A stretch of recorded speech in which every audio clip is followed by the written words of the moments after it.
Hey bro, welcome to my YouTube channel. So today I'll be talking about letter of recommendation or recommendation letter. Now, what is a recommendation letter? Who should write your recommendation letter?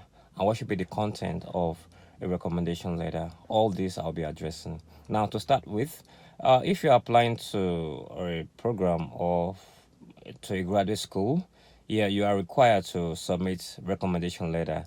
Now, some schools requires you to submit 2 recommendation letter, while some requires you to submit 3 recommendation letter. This will be dependent on the program you are applying to. Right. So now, who should write your recommendation letter? Your recommendation letter can be written by a previous employer, a former supervisor or a supervisor, a professor you work with, maybe doing your thesis or your undergraduate, a lecturer, a teacher can write you a recommendation letter. Now, who shouldn't write your recommendation letter? Your recommendation letter shouldn't be written by a friend. It shouldn't be written by a family. So basically, I'm saying that your recommendation letter should be written by someone who you had or who you have a professional relationship with. That right? Yeah. Now, what should be the content of this recommendation letter? Now, your recommender want to start with an introduction of themselves and your relationship with them and how long they've known you. Say it could be that they know you for 6 years or 4 years or 2 years, as the case may be. They want to include that and in what capacity.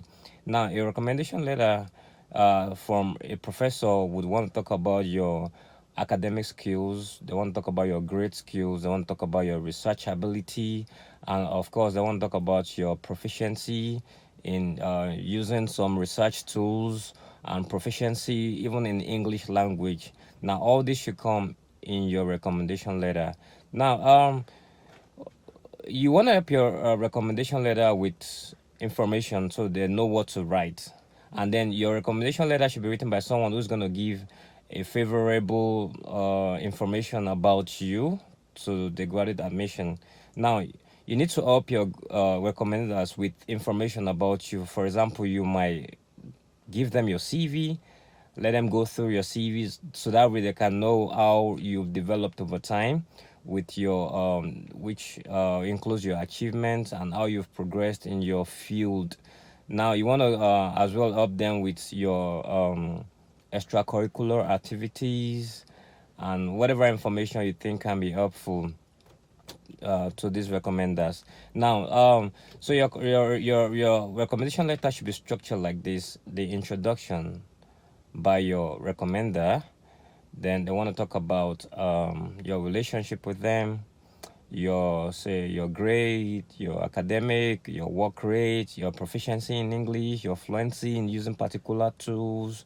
Now, furnish them with information about you. That should be the content.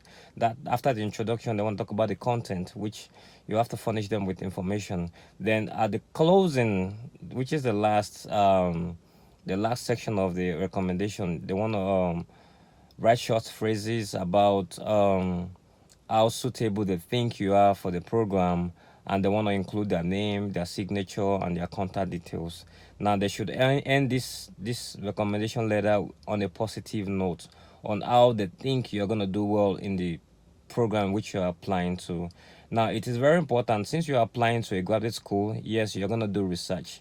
Now, you want to get somebody who can vouch for your research ability, someone who can talk about your research ability and what you can do and how well you're proficient in tools or research tools. Yeah, that should be a good recommendation. Now, again, I usually recommend that if you want to get a recommender, get someone with a corporate email address. Now, you don't want your recommender using a Gmail, a yahoo.com email. Now, you want to, for example, get someone who uses their name, then their company name as an email address. Say, for example, my name is Gabriel Ogunlaja, so it's gonna be Gabriel Ogunlaja at, say I work with MTN. It's gonna be Gabriel Ogunlaja at mtnnigeria.com or mtn whatever.com. So that way it gives a solid. It's valuable if you can do something like that. it shows that, yeah, that's a professional email address, so it shows the professionalism, and that's a good one, really. Yeah, so you want to get somebody like that, and yes, somebody that can write a favorable or give a favorable information about you and how well they know you and your abilities. Yeah, that should be the content of a recommendation letter. Your proficiency in English, your proficiency in research tools, your academic grades, your extracurricular activities, your achievements, your awards. Yes, someone that can talk about all of these, your voluntary activities, that's a good one. So on that note, I'll be closing and say, if you have that application that's pending, you want to go back to the application and start. If you don't start, nothing happens. If you work it, it works. So I wish you a good one. I'll see you in my next video. Thank you.